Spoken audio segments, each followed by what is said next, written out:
aplausos, todo el cariño que tiene esta comunidad del vapor. Antes de seguir pasando mis comentarios, Diana, bienvenida, muy buenos días por acá. Si querés contarnos un poquito de dónde estás vos situada hoy. Claro que sí, María Paula. Hola, así como María Paula ha dicho, mi nombre es Diana Meneses. Estoy desde Cheltenham, Inglaterra, donde está nuestra sede principal. Y yo trabajo como Product Manager en el área global para lo que es Steam Business Development. Y bueno, he tratado de poner algo de información acerca de atemperadores o de sobrecalentadores, como ustedes le llaman, y compartir eso pues con ustedes hoy, realmente.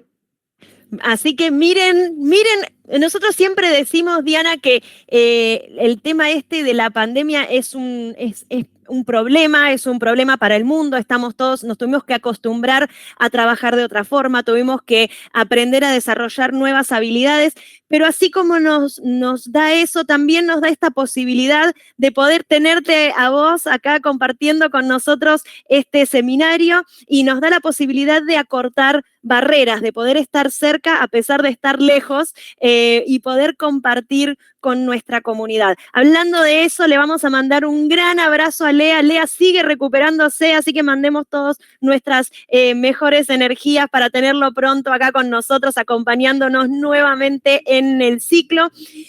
Diana, te cuento un poquito, así también vas conociendo a la comunidad. Esta comunidad del vapor tiene más de 9.500 personas que nos están acompañando. Así que estamos muy contentos y para que esa comunidad siga creciendo, siempre los acompañamos a que nos sigan en las redes. LinkedIn, Instagram o Facebook pueden seguir a Spirax Arco Argentina, Spirax Arco UK también tiene sus redes, tenemos a Colombia, a México, a España, pueden elegir alguna Spirax Arco y seguirla, siempre hay cosas muy interesantes que compartimos con ustedes. La semana pasada lo tuvimos a Ale Bruno hablando sobre selección de trampas, fue un webinar que estuvo súper interesante, tuvo un montón de preguntas, así que aquellos que se lo perdieron y lo quieren volver a ver, recuerden que tienen la posibilidad de utilizar Steamflix. Ahora en breve les vamos a poner y puedan ver ahí todos los seminarios. Tienen seminarios, tienen una biblioteca, tienen una videoteca, tienen un montón de material para ver ustedes y para compartir. Recuerden, los seminarios no se pueden bajar, pero lo pueden ver la cantidad de veces que quieran. Lo que sí pueden descargar son los archivos y los PDFs que nuestros invitados comparten con nosotros. Hablando de eso, y voy ahí concatenando los temas, hay en el panel que ustedes tienen, hay una sección que es la sección de documentos, ya está a disposición el PDF que Diana va a compartir ahora con nosotros para aquellos que les gusta tomar notas, que lo quieren bajar, que lo quieren guardar, tienen ahí disponible en el panel de documentos y hay dos espacios más que están súper interesantes. Uno es el panel de preguntas, que nos gusta que nos cuenten de dónde son para después al final de toda la jornada poder saludarnos y poder saber quiénes están del otro lado y además para que le hagan todas las preguntas a Diana, así que estén atentos, van escribiendo ahí y van dejando todas las consultas que tienen. Va a ser una jornada muy, muy, muy interesante, así que estén todos muy atentos para no perderse ni un minuto y además poder sacarse todas las consultas y las dudas que tengan. Y después también tienen el panel de chat, que en ese panel lo que vamos poniendo es información interesante. Ahí es donde vamos a pegar ahora el enlace a Steamflix. También vamos a ir pegando información. Les vamos a pegar el LinkedIn de Diana para que también la puedan conocer y puedan estar en contacto con ella, aquellos que deseen. Así que ahí van a poder tener el acceso a todos esos enlaces. Como siempre les decimos, la idea de esta comunidad es compartir experiencias, es trabajar juntos y acompañarnos en el camino. También una de las formas que nosotros tenemos de acercarnos es a través de los entrenamientos on demand. Acuérdense que están disponibles. ¿Cuál es la idea de eso? Ustedes nos llaman y nos dicen, tenemos un problema aquí o allá en nuestro proceso y nosotros nos juntamos con ustedes y les vamos haciendo un entrenamiento que es a medida para que ustedes puedan resolver los problemas que tienen en planta y caminar, hacer este camino juntos, que es también lo que más nos gusta hacer. Compartir nuestras experiencias y además ayudar a que la industria sea cada vez mejor, sea cada vez esté más a favor del planeta, ahorremos energía y podamos dejar un planeta mejor para todos los que vendrán y para nosotros también ¿por qué no? ¿Qué me está faltando? Les dije lo de la comunidad, sí. Acuérdense que ahora en un ratito, si Diana está lista, podemos hacer nuestro primer momento selfie del día, así pueden compartirlo. ¿Cuál es la idea de que puedan sacar esta foto y hacer este momento selfie? Tenemos 3 ideas atrás de esto. La primera, aquellos que se animen y quieren salir así, que se sacan una foto y aparecen, nosotros los podemos conocer y ya le ponemos cara a los nombres que vemos en la pantalla, que está buenísimo, que nos encanta porque está bueno ver quién está del otro lado. Eso, importantísimo conocerlos. Por el otro lado, también que nos ayudan a compartir y a que la voz se vaya corriendo y que cada vez seamos más en esta comunidad del vapor. Y la tercera, y no sé si la más importante, Diana, pero por lo menos la tercera, es que se pueden ganar un Steam and Condensate Lookbook. Así que atentos, porque ese libro está buenísimo. Sorteamos uno en cada mes y la idea es que ustedes se lo puedan ganar y la forma de ganar es esa. Se sacan una foto con nosotros o hacen una captura de pantalla, lo suben a las redes, LinkedIn, Instagram o Facebook, hashtag Capacitaciones SXS y @Spiraxarco. Cualquier Spiraxarco está bien y de esa manera están participando del sorteo del libro. Así que Diana, si estás de acuerdo, hacemos unas sonrisas, así nos salimos con caras raras, ¿te parece? Y regalamos un momento selfie para todos. Así que atentos, momento selfie. Diana, te voy a ser honesta. Sí, creo que es el primer momento selfie que tenemos solo femenino. Sí, muy bien. Es la primera vez que las chicas copamos la pantalla. Siempre nos gusta tener invitadas también, pero esta vez es raro que estamos las dos solas acá así para compartir con toda la audiencia. Así que bueno, esperemos que se repita. Si estás de acuerdo, yo ya te dejo el escenario. Si querés dejar tu cámara encendida, la gente va a ir haciendo las preguntas. Nosotros si vemos que es ahí un momento importante, te interrumpimos y si no, las vamos dejando para el final. Y por último, me olvidaba algo súper importante. No se olviden que aquellos que ven que su pregunta es medio complicada y quieren salir al aire y hablar con nosotros y exponer la consulta que tienen, a veces es más fácil hablarlo en 2 segundos que tratar de tipear toda una pregunta que puede ser medio complicada porque después la tenemos que interpretar.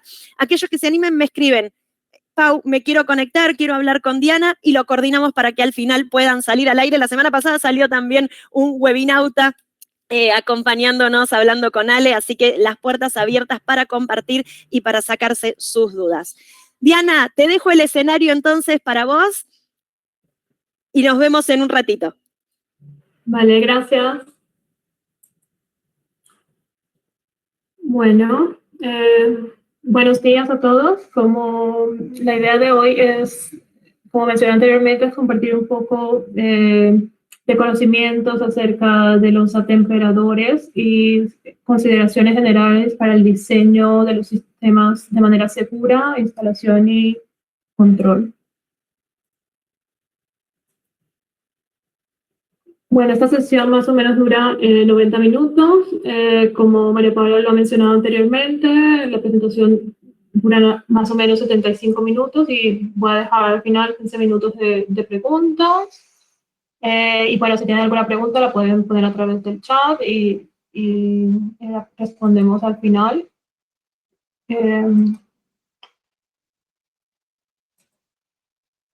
Bueno.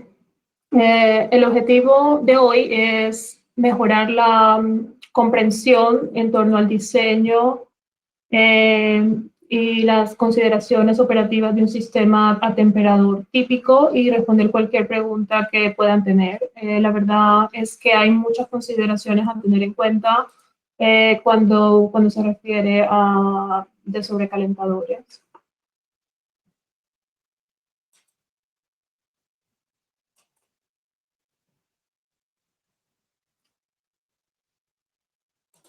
Antes de responder por qué atemperar, supongo que la primera pregunta es ¿por qué hacer el esfuerzo de generar vapor sobrecalentado en primer lugar? Sin entrar en demasiados detalles, el vapor sobrecalentado se usa principalmente para impulsar en las turbinas a través de la expansión adiabática o para transportar vapor a largas distancias sin que todo se convierta esencialmente en agua. Entendemos por expansión adiabática el proceso termodinámico por el cual un gas pasa de una presión mayor o a una menor sin que tome o ceda calor al exterior. Entonces, ¿por qué atemperar o enfriar, como a veces se le llama? ¿Por qué no usar el vapor sobrecalentado para todo el sistema? Seguramente el aumento de calor dentro del vapor significa más energía. Técnicamente esto es correcto, pero esencialmente inútil para la mayoría de las industrias de procesos. Si miramos el ejemplo que se muestra aquí, tenemos vapor sobrecalentado a 10 bar G, está sobrecalentado a 220 grados Celsius y solo el 3% de la energía disponible se mantiene en el vapor sobrecalentado. Entonces, el enfriamiento de un kilogramo de vapor de 220 a 184.13 grados, llamémoslo 185 para simplificar, el enfriamiento de un kilogramo de vapor de 220 grados centígrados a 185 grados Celsius libera menos de 90 vatios de energía térmica en el proceso, a un proceso. Pero el cambio de fase o condensación de vapor de 185 grados Celsius sin pérdida de temperatura cede 2000 vatios de energía térmica al proceso sin necesidad de enfriar. Entonces, como vemos, el enfriamiento es algo que lleva pues mucho más tiempo. Esta parte es relevante para más adelante cuando hablemos del control de la temperatura del vapor y del agua. Como vemos, la temperatura del vapor y del agua es la misma en cualquier punto dado de la curva de vapor saturado. A medida que el vapor cede su calor y se condensa, el condensado o el agua permanecen a la temperatura del vapor. Entonces, para concluir nuestra respuesta a la pregunta ¿por qué atemperar? Esto hace que la energía térmica requerida para el proceso industrial esté más disponible desde el vapor, es decir, que el vapor esté más disponible para ceder su energía a través de la transferencia de calor y también para garantizar que no se superen los límites de la temperatura de seguridad de los equipos de proceso y de tubería. Si dejamos el vapor sobrecalentado, podríamos usar tuberías más pequeñas porque el vapor se puede transportar a velocidades de tuberías más altas, pero necesitaríamos intercambiadores de calor mucho más grandes para darle tiempo y espacio al proceso para convertir la energía disponible.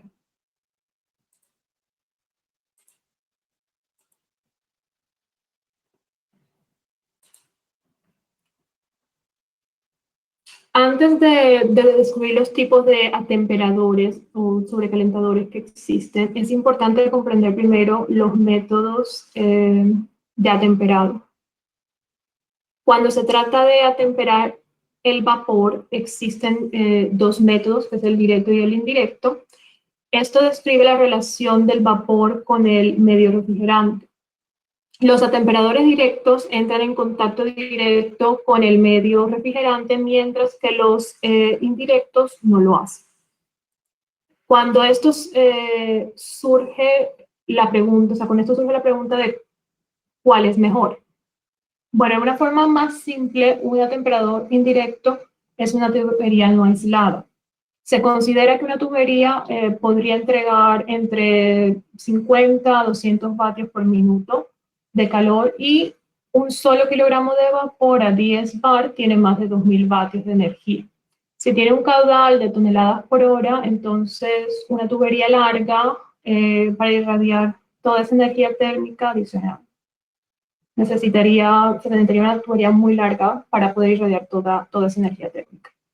Entonces, y hay casos donde esto sucede, por lo menos ahí se dio un caso en Rusia donde enviaron vapor a la planta a una distancia de más de 200 kilómetros para temperar el vapor a un nivel utilizable. Entonces quitaron el aislamiento de la tubería en los últimos 4 kilómetros.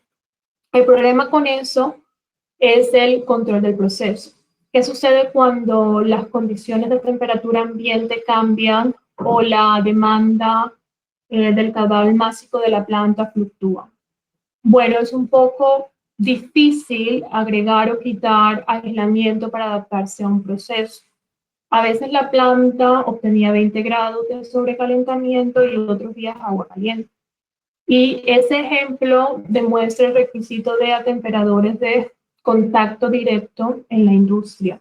Para los procesos que necesitan utilizar energía térmica, la única opción es el contacto directo. Los ejemplos de atemperadores indirectos son muy pocos y dispersos, en gran parte porque no ofrecen ningún tipo de control preciso.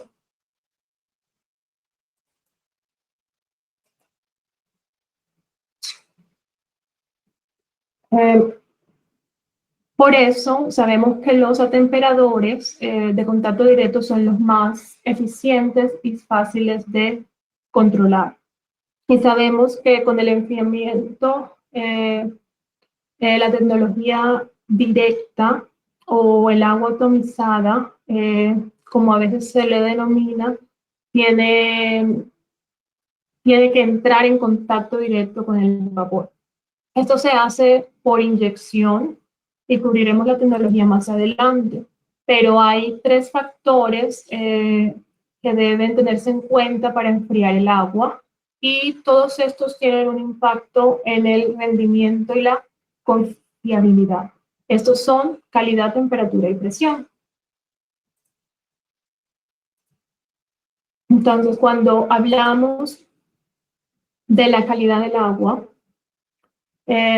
si se ha tomado si uno se ha tomado la molestia en tratar el agua de la fuente, es decir, la caldera, entonces obviamente deberíamos considerar la misma fuente de agua para el atemperador, especialmente si el condensado del sistema está regresando. Pero para los sistemas que no son de recuperación, sigue siendo vital que la fuente de agua reciba el mismo tratamiento. El uso de agua de las ciudades locales dará como resultado la precipitación de sales y otros sólidos disueltos, como en cruzaciones, tanto en la boquilla del atemperador como en el sistema de los intercambiadores de calor que se encuentran después del atemperador. Las válvulas de control de temperatura también podrían dañarse fácilmente si la presión diferencial es alta. El acero inoxidable sabemos que es ampliamente utilizado en atemperadores y la inclusión de cloros también conducirá a grietas por corrosión bajo tensión, ya que tienen todos los elementos necesarios para acelerar este fenómeno. Entonces, los cuales son temperatura, punto de transición y los cambios de fase. Finalmente, para la calidad se deben usar filtros adecuados, normalmente decimos de malla de 100, para sistemas de vapor y agua es lo mínimo recomendado. La temperatura del agua también es importante. Puede parecer obvio que tener agua fría reducirá la temperatura del vapor más rápidamente. Bueno, este no es estrictamente el caso. Sí se necesitaría menos agua para temperar un determinado volumen de vapor, pero habrá otros problemas que deben tenerse en cuenta. La temperatura del agua de atomización afecta tanto a la atomización como a la absorción. Existe una correlación directa entre el aumento de temperatura y la reducción de la tensión superficial que mantiene unida las gotas de agua, lo que da como resultado una atomización mejorada. La ruptura de la columna de agua en pequeñas gotitas o en pequeñas gotas que se absorben más fácilmente.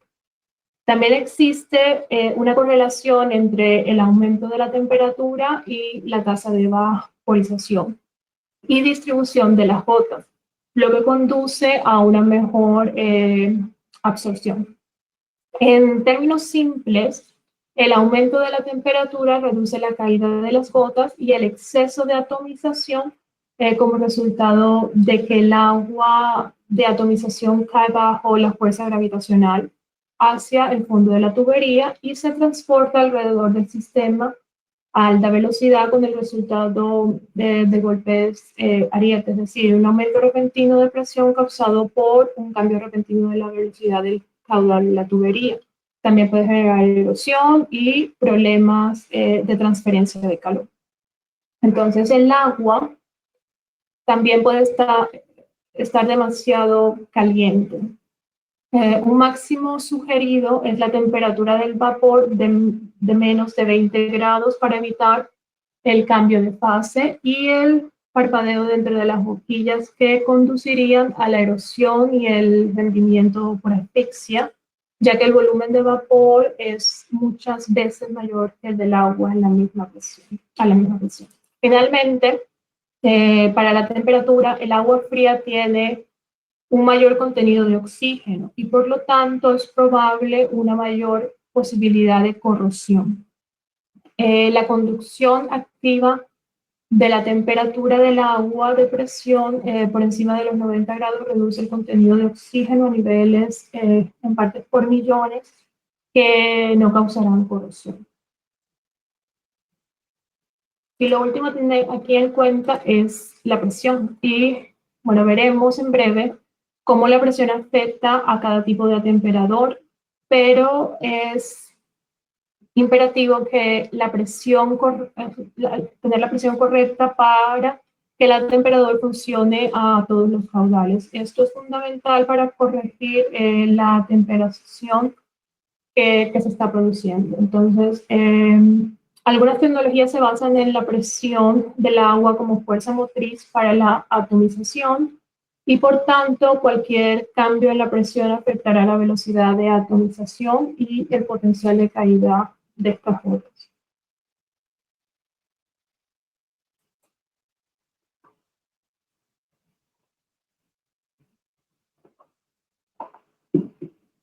Entonces, la pregunta sería cómo calculamos cuánta agua de refrigeración se requiere.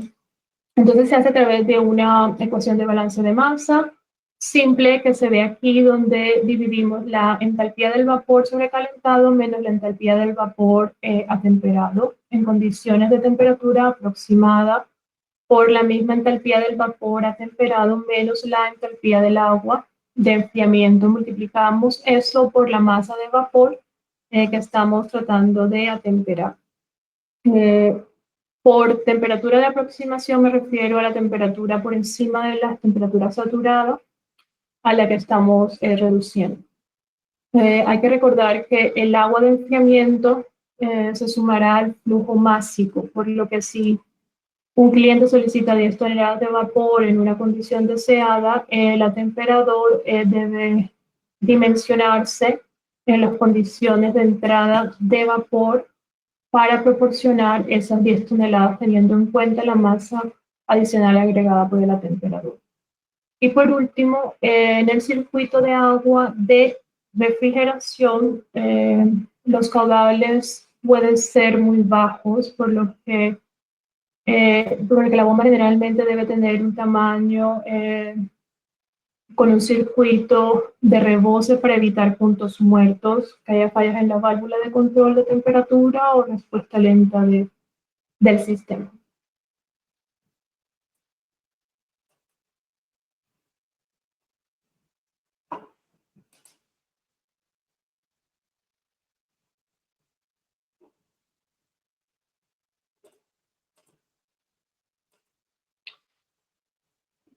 Bueno, consideraciones. Entonces, ahora que conocemos las razones por las que los atemperadores y por qué usaríamos atemperadores de contacto directo, veamos los aspectos involucrados en la selección. Y hay una gran cantidad de consideraciones a tener en cuenta cuando diseñamos sistemas de reducción de presión y atemperadores. Acá es un ejemplo de lo que sería un sistema de reducción de presión con una temperatura.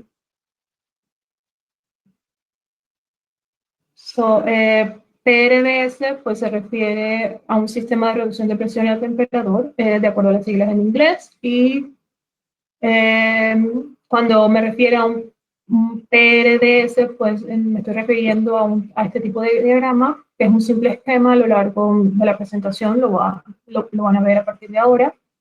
Y pues nada, quiero que sea simple, que nos mantenerlo lo más simple posible, porque al final esto también ayuda a minimizar cualquier riesgo de fallas. Y hay un momento, creo que hay un momento y un lugar para que esto se vuelva complicado, pero creo que lo mejor es mantenerlo lo más simple posible.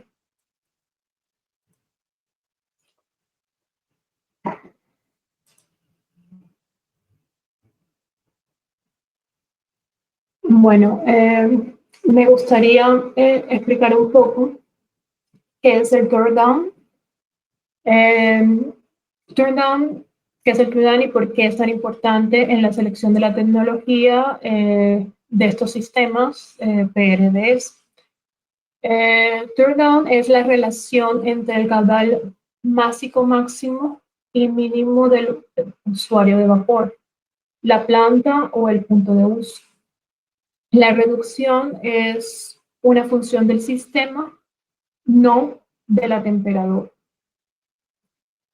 Una unidad a temperatura debe inyectar agua de forma segura y bajo control todo este caudal másico de reducción. La capacidad de una temperador para igualar el turndown del sistema es a través de su rangeabilidad.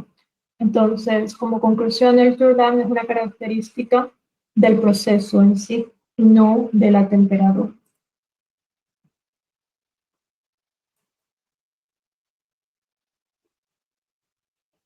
Y este es el otro concepto importante, que es la rangeabilidad. Creo que así se dice en español. Me corrigen si estoy equivocada, pero la rangeabilidad es la relación que Está existe perfecto, entre Diana. Ranguabilidad, sí, está bien, perfecto. Gracias. La rangeabilidad es la relación entre el caudal de agua de refrigeración máximo y mínimo, que es el atemperador puede controlar la temperatura y a presión constante, es decir, tu presión y tu temperatura están constantes y sería tu ratio max entre el caudal máximo de agua y mínimo. Y la rangeabilidad de un atemperador o en un sistema PRDS debe ser al menos igual o mayor que la reducción del sistema para que funcione de manera segura y correcta. Por lo tanto, a continuación debemos comprender por qué es importante comprender e interpretar correctamente y aplicar las afirmaciones de los fabricantes sobre lo que es la rangeabilidad. Entonces, normalmente la rangeabilidad es mayor o igual a lo que es el turndown.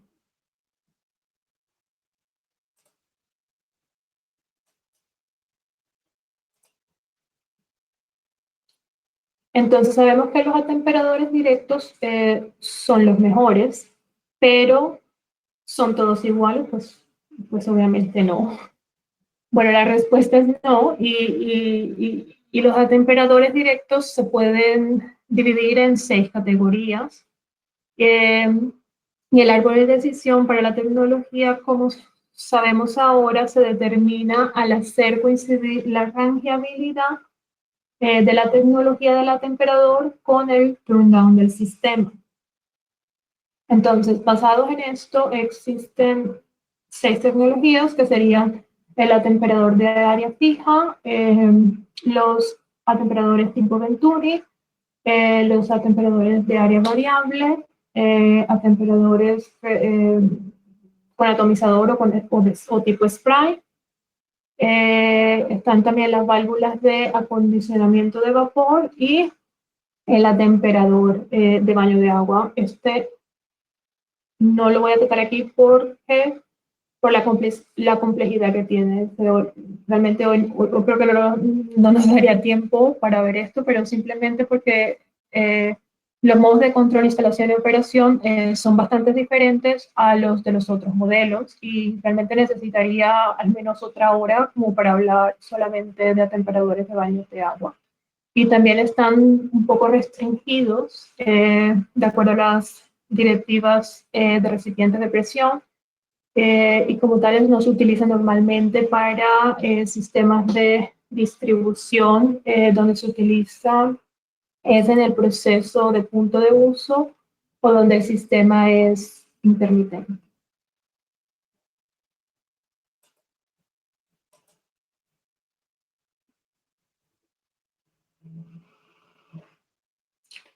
Bueno, estos son los atemperadores de área fija.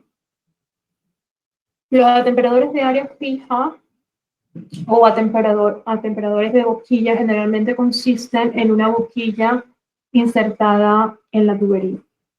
Estas unidades se cotizan como libres de mantenimiento, aunque la válvula de control de temperatura requiera mantenimiento más cualquier válvula de control de presión. Pero la unidad del atemperador se puede dejar en línea sin tocar durante muchos años. Para las válvulas de control, considere siempre una válvula que se pueda mantener en línea, es decir, una sin asientos atornillados, sería lo más útil. Y la atomización es el resultado de la presión y la velocidad del agua junto con el diseño de la boquilla. La velocidad del agua está limitada debido al efecto asfixiante de la vaporización y por lo tanto hay una buena mezcla, la buena mezcla depende de la velocidad del vapor y la turbulencia. Se trata de la forma de atemperador de menor costo, aunque a medida que se incorpora a la tubería, ya sea con un mango térmico, los costos en realidad aumentan considerablemente, especialmente para tamaños de línea más grandes o aplicaciones de alta temperatura y presión. La manga térmica utiliza vapor sobrecalentado para crear una zona de alto calor en el perímetro de la tubería que se evaporará sobre la atomización a velocidades de flujo bajas. La recomendación es utilizar siempre una funda térmica con este tipo de tecnología. La diferencia mínima de presión del agua es de 0.5 bars por encima de la presión del vapor. Esto debe lograrse en todos los caudales, dado que el requisito de presión del agua sigue la ley del cuadrado. Una unidad con un rango de requisito operativo de 3 a 1 requiere 0.5 bars al cuadrado multiplicado por la relación de 3, como lo vemos acá. A medida que la necesidad de agua de atomización disminuye, a medida que disminuye el caudal másico de vapor.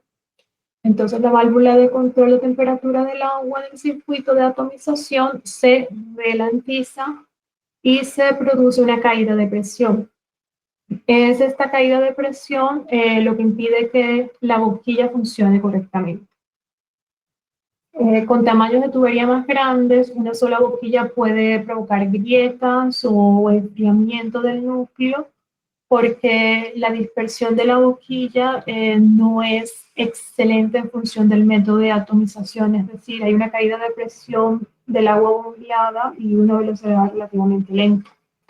Esto se puede abordar usando múltiples boquillas, pero la presión no es constante en todas las boquillas y puede hacer que la mayoría de las boquillas superiores funcionen mejor que las inferiores a tasas de flujo más bajas. Los atemperadores de área fija se utilizan típicamente donde el flujo es relativamente constante y no hay espacio para la caída de presión del flujo de vapor. Aquí también hay una pequeña tabla donde puedes ver como los tamaños en los que se encuentran disponibles y donde es más efectivo hasta ahora, en términos de costos.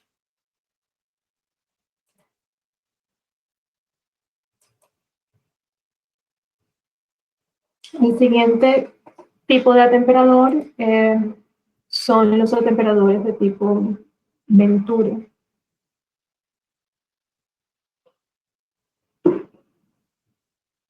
Los atemperadores de Venturi son otro dispositivo libre de mantenimiento, al igual que las unidades de tipo fijo, de las que acabo de hablar.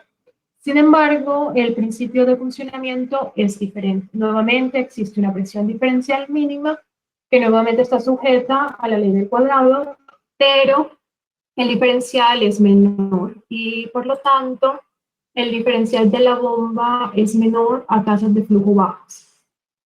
La unidad Venturi toma una proporción de vapor sobrecalentado que se acelera a través de una boquilla convergente divergente, como se puede ver en la fotografía, en esta parte de acá. Esto lo que hace es que acelera el vapor y hace caer la presión por debajo de la presión de suministro de agua y por lo tanto aspira el agua para el arrastre. El efecto inmediato es una mezcla de vapor o niebla que sale del difusor, es como una mezcla entre agua y vapor. Y la proporción restante de vapor sobrecalentado pasa alrededor de la boquilla y el difusor uniéndose y mezclándose con la niebla en el lado de aguas más abajo, o sea, luego de la temperatura. La velocidad es nuevamente importante en la mezcla adecuada de los dos medios. Para la vaporización creada por una combinación de vapor acelerado hacia velocidades de más de 100 millas por hora. Y el cambio de fase, que no depende de una boquilla de inyección de agua bombeada, dan como resultado una mejor mezcla. Además, el impacto de una válvula de control de estrangulamiento es menor y la funda térmica integrada ayuda a limpiar el exceso de automatización. Por lo tanto, la temperatura de aproximación debe controlarse mejor y el impacto limitado de la válvula de control de estrangulamiento puede mitigarse un poco, lo que significa que la rangeabilidad instalada puede cumplir con las afirmaciones de los fabricantes. Normalmente estamos hablando de que un atemperador tipo Venturi tiene un turn down de 7 a 1 o de 10 a 1. Esto es algo a tener en cuenta, es que en algunos dispositivos Venturi afirman tener una rangeabilidad de más de 100 a 1 cuando se instalan en línea vertical. Es cierto que la rangeabilidad aumenta cuando se instalan verticalmente, porque el efecto de la gravedad en el exceso de automatización atraerá el exceso de automatización hacia el flujo de vapor entrante y por lo tanto puede ceder su entalpía para enfriar el vapor en lugar de caer. Un exceso de automatización masiva puede caer a través de la unidad y salir por el drenaje de entrada.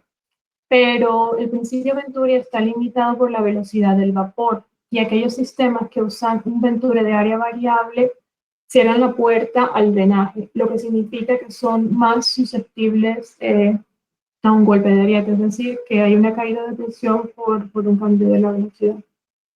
Como información general, el 60% de nuestras más de 500 unidades que vendemos al año realmente son modelos Venturi y es un modelo al que nosotros consideramos, llamamos el caballo de batalla, debido a que es una unidad muy fiable.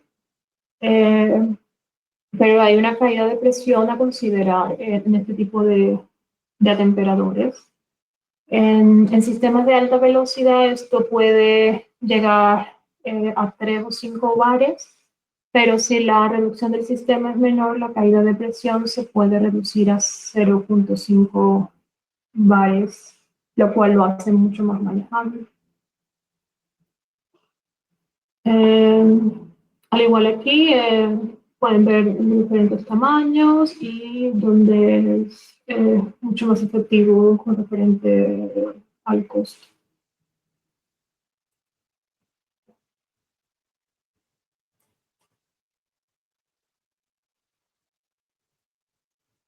Bueno, ahora voy a hablar un poco de los atemperadores de área variable.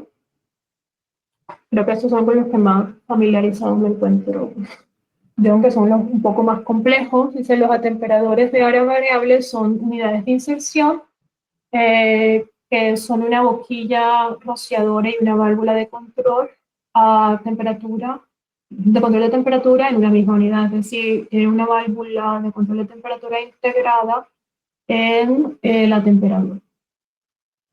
Es decir, que la válvula, ¿esto qué significa? Que hay una presión de agua teóricamente constante en la boquilla y que la presión del agua impulsa el agua a través de la boquilla y hacia el vapor. La presión diferencial es típicamente de 3,5 bares como mínimo y dado que el temperador descubre o cubre las boquillas en relación con la carga de agua de automatización requerida. Siempre hay una presión diferencial constante y por lo tanto la funcionalidad o el rendimiento no se ven afectados por su rango. Ahora, hay varios fabricantes que afirman que estas unidades tienen un rango de cobertura de 100 a 1 o de 150 a 1, pero dado la absorción adecuada se basa en la relación entre la velocidad del vapor y la atomización, debido a que después de todo se trata de una tecnología de boquillas de agua sin gas y no se debe engañar pensando que estas unidades pueden manejar una reducción del caudal en cualquier lugar cercano a 150 un esto realmente no es posible. De hecho, lo que están refiriéndose es a la ranqueabilidad de la unidad. Entonces, si tuviéramos que considerar por lo menos una, una variable, el atemperador se usa en una tubería más o menos de 36 pulgadas de diámetro. Esta unidad puede tener hasta 15 boquillas, por ejemplo, y el soporte de la boquilla podría tener 9 orificios. Para cada boquilla, o sea, hay 9 orificios en cada boquilla, en cada una de las 15 boquillas. Entonces, el tapón del atemperador puede abrir y cerrar hasta 135 orificios en este tipo de dispositivos de manera teórica y tener un rango entonces de 135 a 1. Pero dado que el flujo de vapor generalmente debe estar por encima de 6 metros por segundo, considerarías un sistema de vapor que funciona a 800 metros por segundo en su abertura máxima. Pues claramente no. Entonces, con estas unidades en particular, hay que tener cuidado con las cifras declaradas por los fabricantes. Lo que sí ofrecen estas unidades sobre el papel es un bajo costo inicial, pero considere que existe un costo asociado a la creación de tuberías necesarias. Si la unidad fluye a menos de 15 o 20 metros por segundo, entonces siempre se debe usar una funda térmica. Pero nuestra recomendación es que se use una para todos los dispositivos independientemente de las condiciones. Las temperaturas de aproximación son similares a las de las unidades de área fija porque el principio de funcionamiento es el mismo, solo que se ha eliminado la válvula de control de temperatura. Como información general, se puede decir que alrededor del 20% de nuestras unidades de dispositivos de área son de área variable y que a menudo se utilizan en paralelo con atemperadores tipo Venturi o unidades de área fija para eliminar la proporción de variación de la carga de vapor.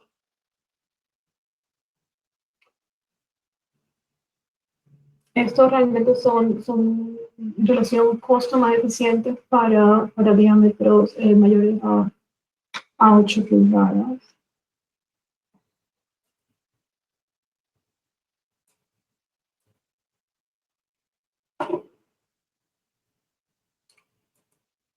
Vamos a ver un poco de los atemperadores tipo spray.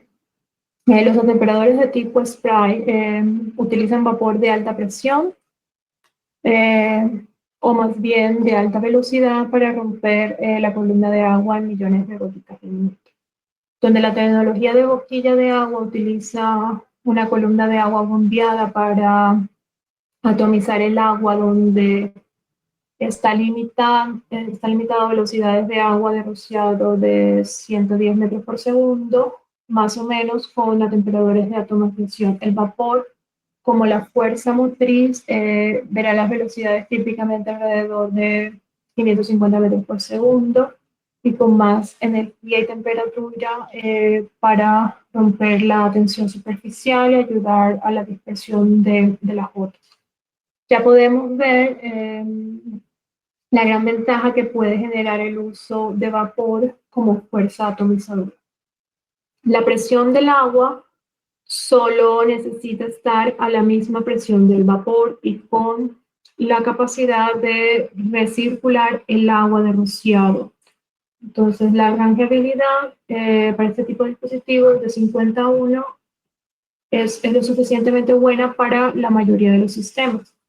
Ahora, la rangeabilidad operativa es más que probable que sea entre unos de 31 o 41 en la mayoría de las circunstancias, simplemente debido a la velocidad del vapor en las tuberías que va de entre 2 a 3 metros por segundo a 80 a 90 metros por segundo como velocidad máxima. Pero la tecnología es lo suficientemente buena para, digamos, tener un arranque, era un turn-down de 5 a 1. El vapor de automatización se controla a través de una válvula de encendido apagado que dirige la cantidad correcta de vapor a atomizar a la boquilla. Esta carga es fija y es el factor limitante para la capacidad de atemperación. La carga es típicamente del 5 al 15% de la carga completa, dependiendo de una variedad de factores. Una válvula de control de temperatura controla el agua de rociado en un circuito de retroalimentación, por lo que nuevamente el atemperador típico spray eh, puede considerarse libre de mantenimiento, lo que brinda muchos años de servicios sin fallas. Se puede alcanzar una temperatura de aproximación de menos de 3 grados y si el sistema tiene una reducción baja, esto se puede reducir a 1 grado aproximadamente siempre que el bucle de control sea sólido. Un bucle de alimentación hacia adelante puede reducir esto a 0.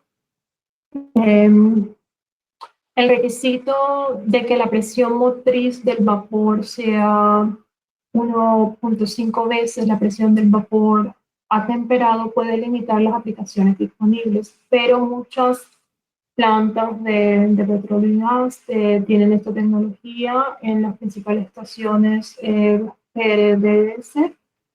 Como he dicho anterior, son sistemas de reducción de presión con atemperadores de proceso.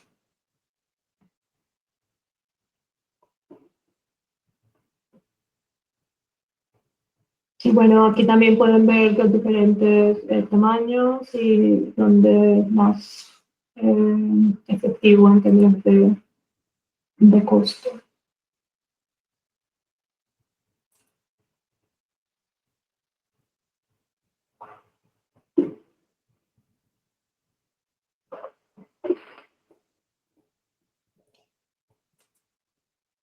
Válvulas de acondicionamiento de vapor.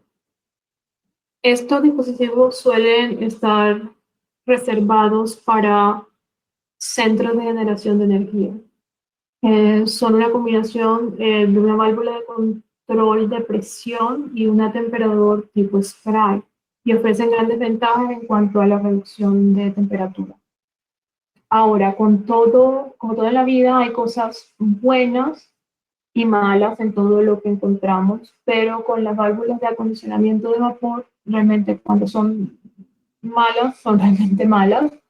Para que una válvula de acondicionamiento de vapor funcione correctamente, se debe tomar una proporción medida de vapor y usarla para atomizar el agua de rociado necesaria para temperar el vapor a las condiciones de punto de ajuste deseables. El vapor de atomización está fácilmente disponible desde la presión de aguas arriba, ya que el dispositivo son válvulas de reducción de presión y válvulas de control de temperatura en una sola unidad.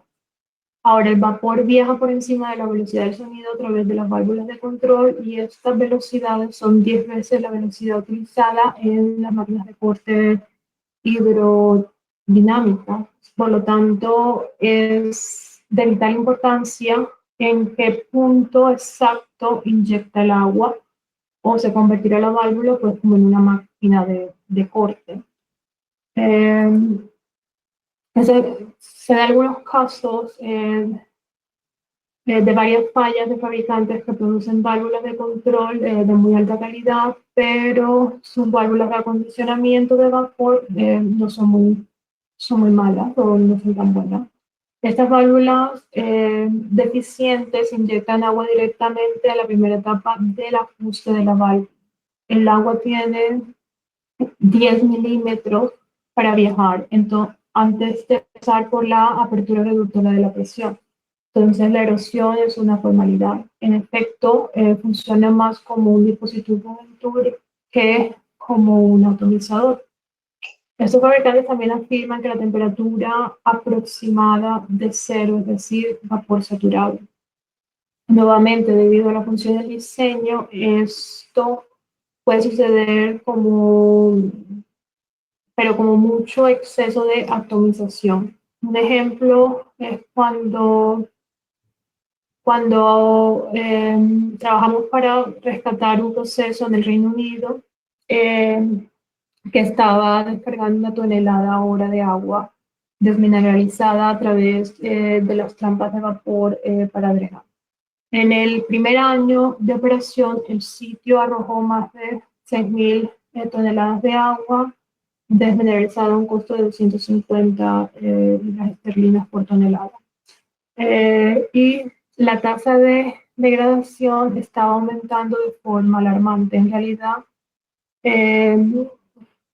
decían que tenían un rango de 3 a 1 y para ser honesto, eso tendría pues un costo. Entonces, por lo tanto, se requiere precaución en la selección de este tipo de unidades. Es una unidad bien diseñada, funciona perfectamente y con el control anticipado es posible llegar a una temperatura de aproximación de compensación de cero, pero solo con el dispositivo adecuado. Aquí, como se puede ver en esta imagen de nuestra válvula de acondicionamiento de vapor, no se parece mucho a una válvula de control normal. Entonces, si realmente si ven una válvula así, mi consejo es que se mantengan alejados de ella y que la verdad es que la unidad que se muestra funciona en un rango de más de 100 a 1 y la unidad incluye un circuito de precalentamiento para situaciones de emergencia y la velocidad mínima de flujo controlada es menor que 0.5 metros por segundo hasta una situación de disparo de turbina en la que la velocidad puede ser superior a 100 metros por segundo, un condensador. Hemos utilizado estos dispositivos en aplicaciones de proceso, pero el proceso de toma de decisiones debe tener en cuenta todo lo que se ha aprendido hasta ahora antes de llegar a seleccionar una válvula de esto.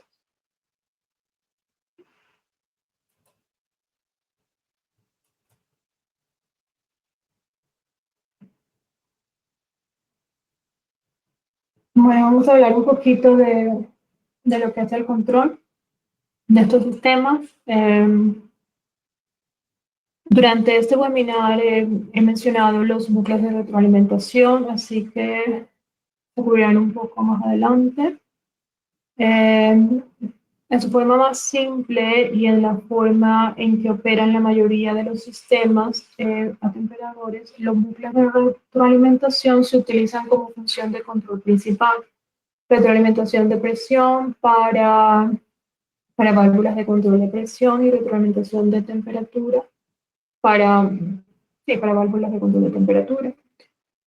Y esto es lo suficientemente bueno para casi todos los sistemas que alimentan un proceso o sistema de distribución. Es importante recordar que el circuito de control de presión es dinámicamente más inestable que el circuito de temperatura, porque una simple sobreatomización podría resultar en una condensación excesiva del vapor y una caída drástica de la presión. Además, la válvula de control de temperatura es siempre mucho más pequeña que la válvula de control de presión en función de la diferencia del caudal volumétrico y por lo tanto la válvula de control de temperatura actuará más rápido que una válvula de control de presión y tendrá un cambio resultante más rápido en la compensación. Por lo tanto, cuando se trata de ajustar un sistema, se debe tener cuidado para que los dos bucles no luchen ni se enfrenten entre sí. Ambos bucles requieren una banda proporcional considerable para sintonizarse correctamente. Esta es la razón por la que el atemperador no puede controlar la temperatura del vapor hasta la temperatura del vapor saturado. Un exceso de atomización muy pequeño podría provocar que el atemperador se convierta en lo que es efectivamente un condensador. Siempre hay una pequeña desviación pues, de la temperatura saturada.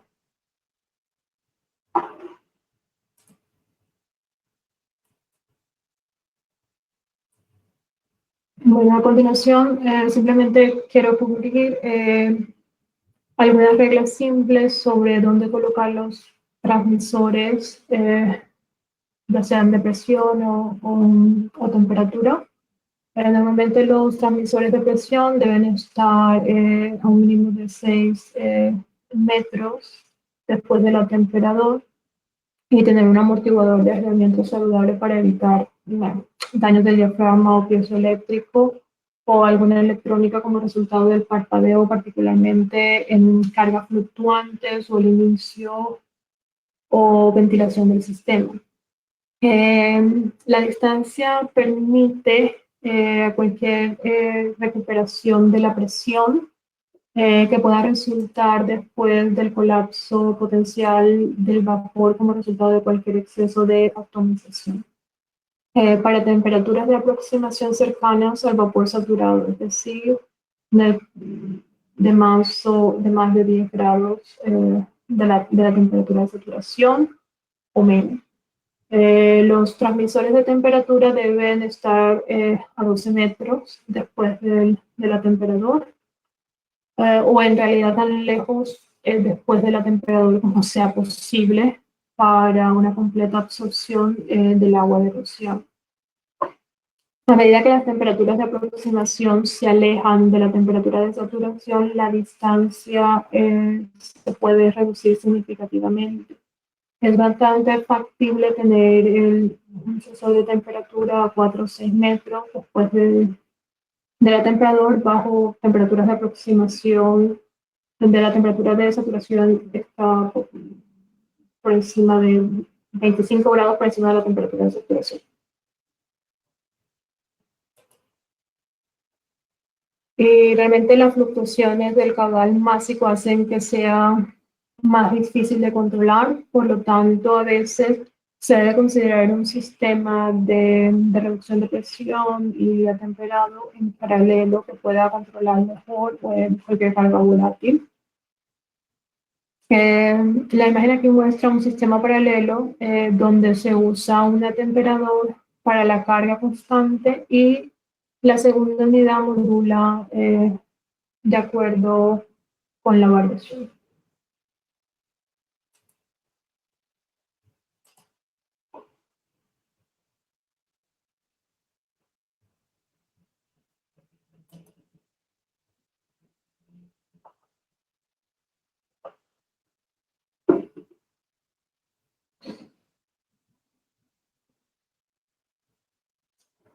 Bueno, aquí en esta imagen aquí habla un poquito de lo que es el control previo. A veces se utiliza el control de retroalimentación. El ejemplo más típico es un sistema de derivación de turbina, donde no hay tiempo para generar una influencia de retardo de un sistema de retroalimentación típico. Entonces, realmente aquí lo que hace es que reacciona mucho más rápido porque el volumen del agua de atomización se calcula y luego se mide en el sistema antes de que llegue el vapor. Es un algoritmo en el sistema de control que calcula la cantidad de agua requerida mediante la referencia cruzada de la presión y la temperatura que se encuentran antes del atemperador, digamos, con las tablas de vapor, la entalpía y habiendo la válvula de control de temperatura para permitir una cantidad medida de agua de rociado que pueda temperar la temperatura del vapor. El control de presión después del atemperador todavía se realiza a través de un circuito de retroalimentación y también puede ser un circuito de ajuste de temperatura de retroalimentación que puede eliminar casi todas las variaciones de la temperatura de aproximación por completo. Para los sistemas de derivación en los que no hay distancias para garantizar la temperatura de absorción o retroalimentación correcta, pues la entalpía después del atemperador es un compromiso entre la temperatura máxima permitida y la condición de saturación dentro del intercambiador de calor o condensado.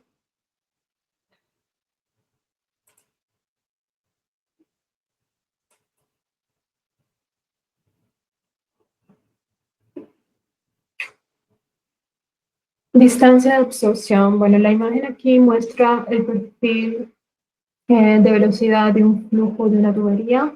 Es como similar a la de un río. Es una línea de máxima velocidad que se ve obligada a cambiar de dirección como resultado de los cambios de dirección de la tubería. Lo que esta imagen muestra es la importancia de la aplicación y comprensión de la tecnología para no tener problemas de control y confiabilidad resultantes en el campo. Se necesita un avance, digamos, de 6 veces el diámetro para, para para estabilizar el desplazamiento del flujo antes de que pueda volver al flujo laminar. Es decir, que las gotas de agua que aún no se hayan absorbido en el flujo seguirán el cambio de la vía y serán forzadas hacia el exterior de la tubería, lo que provocará un recalentamiento inconsistente. Por eso es importante considerar dónde dónde se debe colocar el sensor de temperatura y que siempre es mejor promediar la temperatura en 2 unidades si hay curvas entre el sensor y la salida de la temperatura. Uno en una parte superior de la tubería y otro a 90 grados. Nunca se debe poner en el fondo de la tubería, debido a que puede haber acumulación de condensado.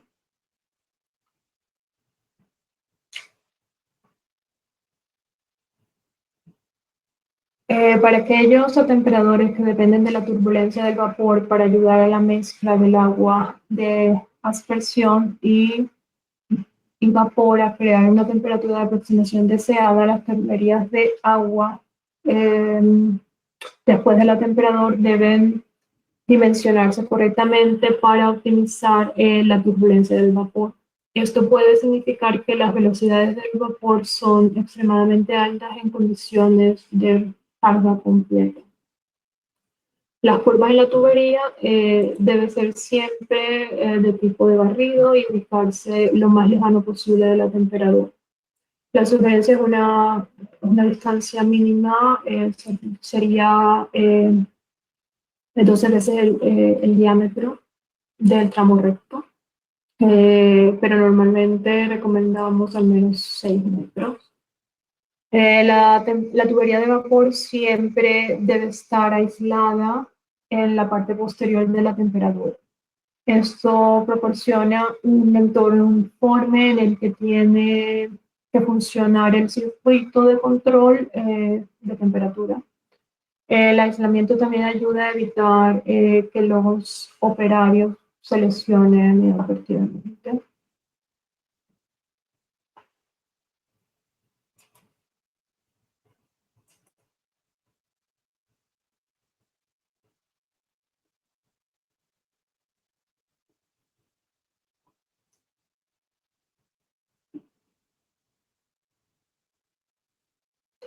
Normalmente es necesario un acondicionamiento adecuado del vapor. Entonces, hablamos un poco de lo que es el drenaje. Los separadores son la mejor práctica con trampas flotantes en la entrada. La línea de entrada de vapor debe elevarse de 1,50 desde el punto final de acondicionamiento o separación del vapor hacia la temperadura o válvula de control de temperatura para evitar la erosión. La caída en el lado después de la temperatura necesita utilizar la gravedad para ayudar a eliminar el exceso de atomización en los sistemas horizontales. Entonces, realmente la trampa de vapor debe dimensionarse para eliminar al menos el 25% de la carga máxima de falla de agua de rociado en un sistema de control de retroalimentación típico. Especialmente durante la puesta de servicio, lo más probable es que haya un bucle de control que produzca alguna proporción de exceso de atomización.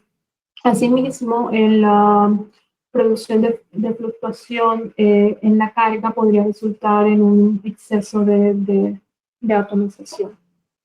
Para la eliminación, pues se recomienda alguna trampa de vapor que se pueda dimensionar correctamente. Siempre se recomiendan trampas que tengan un tamaño de 50% de presión diferencial del sistema, porque las condiciones de arranque esperan presiones de vapor reducidas en muchos casos, y aquí es cuando se necesita la capacidad máxima.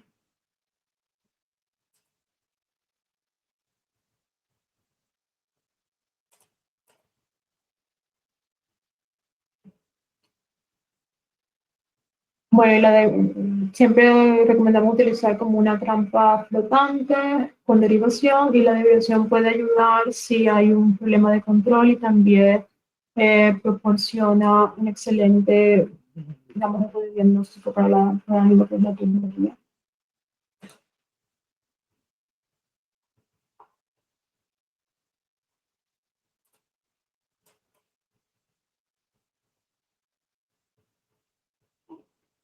Bueno, ya por último es como hablar un poco de lo que serían las consideraciones de seguridad cuando se hacen este tipo de instalaciones. El funcionamiento seguro del sistema de vapor es lo primordial, por lo que debemos ser conscientes de que queremos diseñar sistemas seguros. Entonces, un incidente de seguridad para el atemperador es una brecha de presión o temperatura. La primera consideración es el vapor, la fuente de calor y presión. Siempre recomendamos que la válvula de control de presión de vapor falla en un orden de posicionamiento cerrado para detener el flujo de vapor y por lo tanto el flujo de energía térmica al proceso. La válvula de control de temperatura también, en caso de fallar, debe fallar cerrado como norma. Esto evita que el sistema se inunde con agua atomizada, que podría generar un golpe ariete o a medida que se va abriendo pues, la válvula de control de presión. El impacto del golpe ariete es, bueno, es muy grande. Sabemos de un caso, por lo menos aquí en el Reino Unido, del 2016, donde una planta química eh, tuvo este problema. Era una tubería de vapor de 40 pulgadas que generó un golpe ariete. Y esa tubería iba por debajo de la tubería principal, pasaba por debajo como de una carretera principal. Y ese cambio, eh, ese camino fue arrasado realmente cuando ha fallado y la planta estuvo inactiva por 5 meses realmente. Entonces, eh, esta es la razón por la cual eh, recomendamos esto.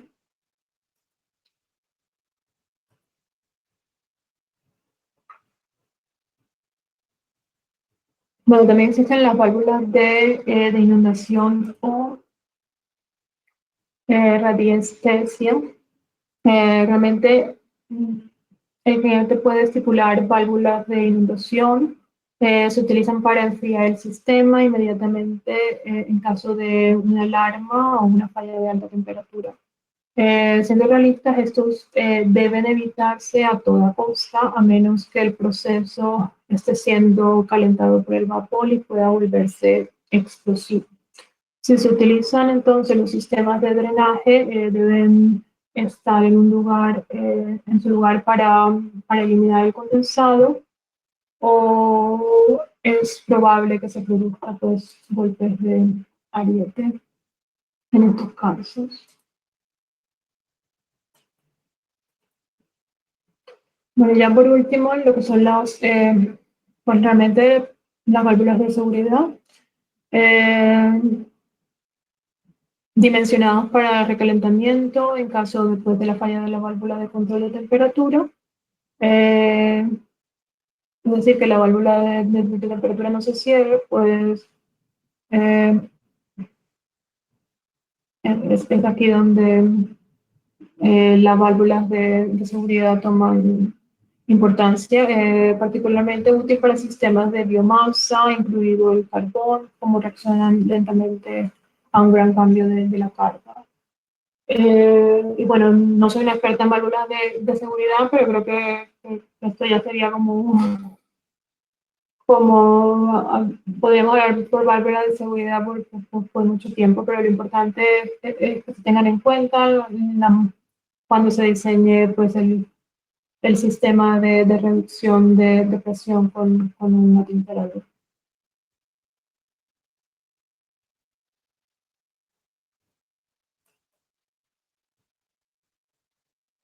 Bueno, esto sé que está en inglés, disculpas por esto, pero esto es una regulación de aquí del Reino Unido, donde realmente lo único que quiero compartirles es la importancia que existe cuando se hacen estos diseños, estos cambios de diseño en las instalaciones, que realmente se deben hacer son los diseñadores de estos sistemas los responsables de los cambios que se hagan. Por lo tanto, siempre se va a diseñar, se debe diseñar lo mejor posible. Si se va a hacer un cambio en un sistema ya existente, siempre se debe hacer para mejorar y para minimizar cualquier tipo de riesgo. Entonces, realmente, eh, esto es lo que con lo que quiero concluir, que siempre debemos eliminar cualquier riesgo en el proceso, tanto para los operarios o para el sistema en general, realmente. Que siempre estemos diseñando sistemas seguros y que estén basadas en las mejores prácticas de mantenimiento y de rendimiento en general. Por lo menos acá hay el ejemplo de dos soluciones. Si no estoy mal, una fue en el Reino Unido y otra en China. Eh, Como vemos, la primera fotografía aparentemente la tubería va por un nivel muy bajo, pero realmente esto iba a ser instalado sobre otra instalación, es decir, que quedaba a una altura más o menos de un metro, que quedaba 1 metro, 1,50 m, quedaba perfecto para que los operadores pudieran a una altura adecuada. Mientras que en el otro caso, que era para el Reino Unido, como vemos, creo que está a una altura de más de 1 metro, si no estoy mal, donde se hizo toda la instalación y las bases. Entonces creo que este tipo de cosas tienen que considerarse, es decir, para quién está haciendo el diseño cuando se diseñan este tipo de sistemas.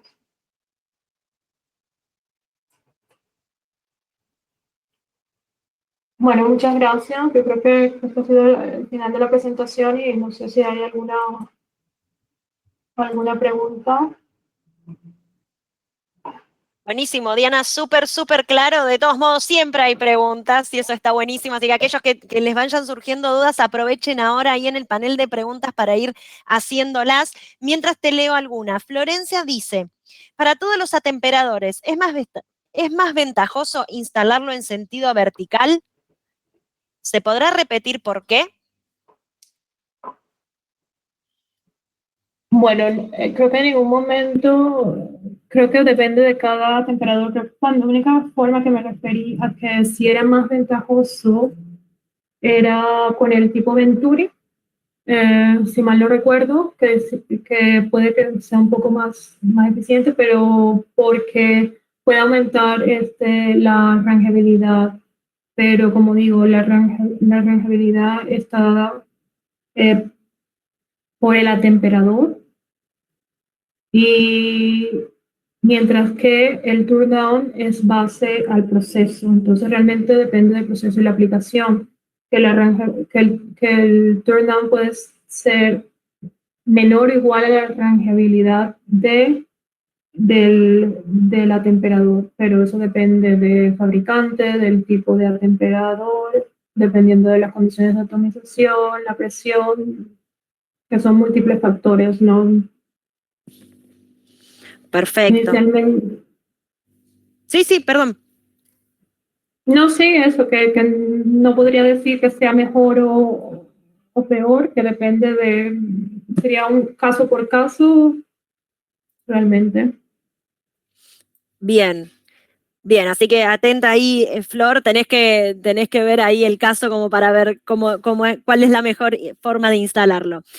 Rubén nos pregunta, y en realidad dice así, buen día, en mi instalación no considero la camisa de desgaste y duró solo 3 años en agrietar el tubo, aunque es calidad de acero P11. Pues como lo he mencionado, siempre recomendamos instalar los atemperadores con thermal sleeve, perdón, que se me ha olvidado la palabra en español, con fundas, precisamente para fundas térmicas, para Las poder, chaquetas de aislación, ¿cómo le dicen? Chaqueta. Vale, sí, chaqueta. Es que toda esta teoría en español es nueva para mí. Pero eso, con chaquetas, como dices tú, siempre recomendamos cualquier tipo de instalación, independientemente de las tuberías, siempre instalar con esto para proteger el equipo. perfecto, perfecto. Hablando de eso, ahí en los links que le fuimos pegando tienen información sobre las chaquetas de aislación, así que la pueden bajar y pueden ir ya leyendo un poquito más al respecto. David nos dice, ¿existe algún sistema de accionamiento neumático, por ejemplo, presión de operación de caldera a 1 kilo por centímetro cuadrado, que accione como switch a 1,5? No sé, No David, sabría que si querés decirte. ampliar un poquito más, ahí nos podés escribir, porque no estamos entendiendo bien la pregunta. Mientras seguimos con otra. Carlos nos pregunta si es posible conseguir memorias de cálculo de los atemperadores para usar en algún sistema de vapor ya instalado. ¿Se consiguen? ¿Qué se refiere con memoria? Entiendo los cálculos y demás como para poder compartirlos con Carlos y con la comunidad. ¿Se Pues pueden? lo único ¿Existen? es, pues realmente nosotros cuando hacemos la selección de este tipo de temperadores, lo que tenemos son unos software para para poder hacer lo que es determinar la presión, cuál se ajusta mejor de acuerdo a la presión, a las temperaturas, a las condiciones del proceso, realmente al caudal.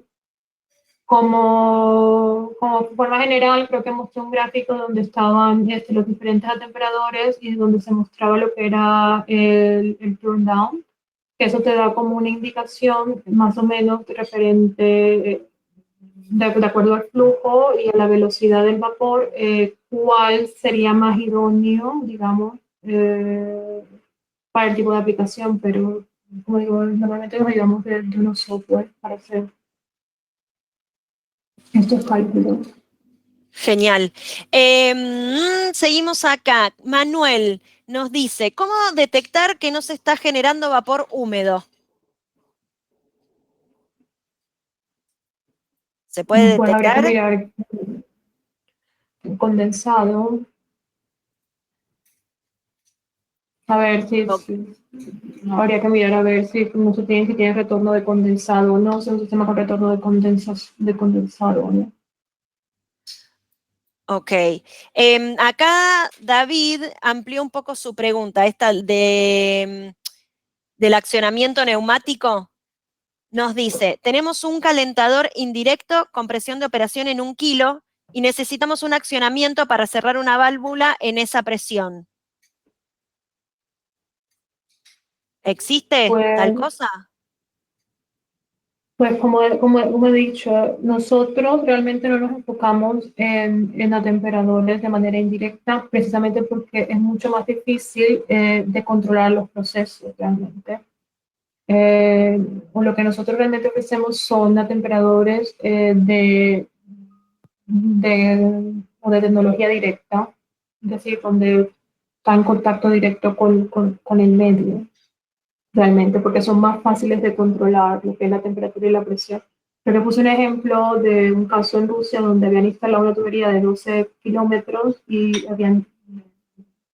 habían 4 kilómetros que estaban descubiertos, y entonces eso era lo que era muy difícil, porque había momentos en que tenías agua muy caliente y había momentos que tenía vapor, pero no hay una forma real de controlar. Bien. Facundo dice, teniendo caudales, temperatura de entrada y presión, ¿cómo puedo calcular mi temperatura de vapor posterior al atemperado?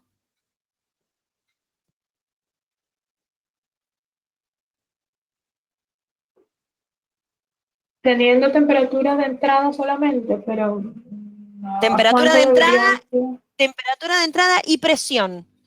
La pregunta es, ¿cómo puede calcular la temperatura de vapor posterior al atemperado?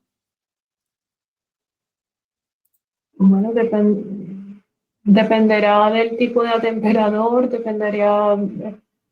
Normalmente nosotros trabajamos con las condiciones del proceso en general, ¿no? Es decir, ya sea cuánto debería ser el caudal al final de ese tipo de proceso y para hacer el cálculo al revés. Pero normalmente trabajamos con presión, temperatura de lo que es el inicial y final. Se podría hacer el cálculo, sí, pero como digo, todo es Muy normalmente como variable, depende de dónde esté. Exacto, claro. comprendido. Y Jorge nos pregunta, por último, si hay algunas preguntas más, vayan haciéndolas, pero si no, vamos con esta pregunta de Jorge. Si podés repetir la definición del turn down. Bueno, turn down es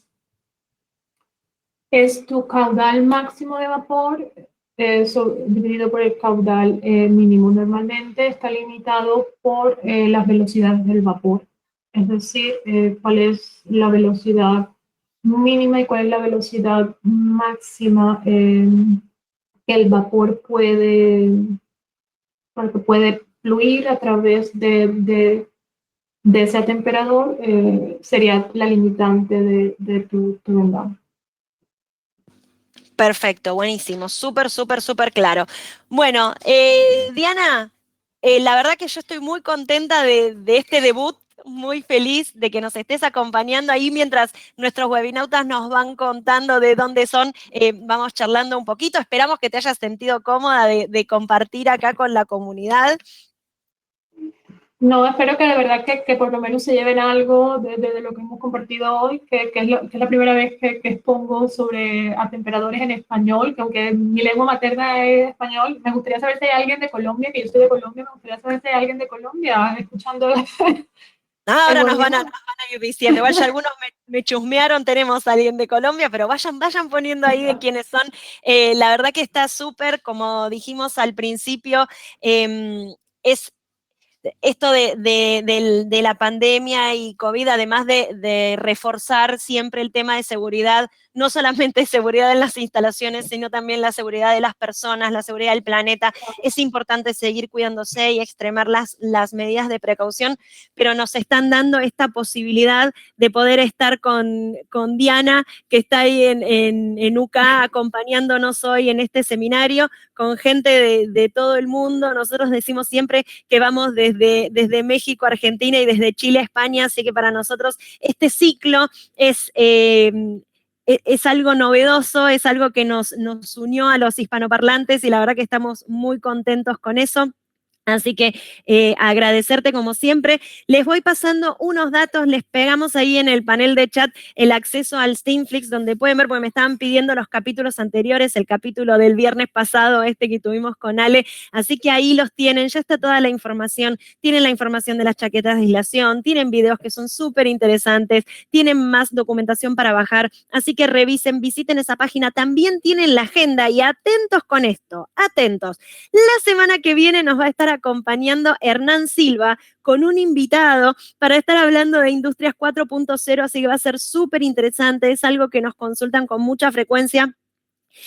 Así que estén atentos ahí, reserven sus lugares, compartan con sus colegas. La otra semana vamos a volver a hablar de calidad del vapor con Francisco Pedrosa. Es muy interesante el tema de la calidad del vapor y siempre despierta nuevas preguntas. Así que de nuevo, compártanlo, que va a estar muy, muy, muy interesante. Francisco nos estuvo acompañando el año pasado en una de las jornadas que hicimos sobre Food Safety, el Food Safety Summit. Así que en este ciclo va a ser también un debutante porque no ha estado todavía en el ciclo de capacitaciones de Spirax Orco. Así que nada, qué más que recibir a los debutantes con toda esta comunidad que nos va acompañando.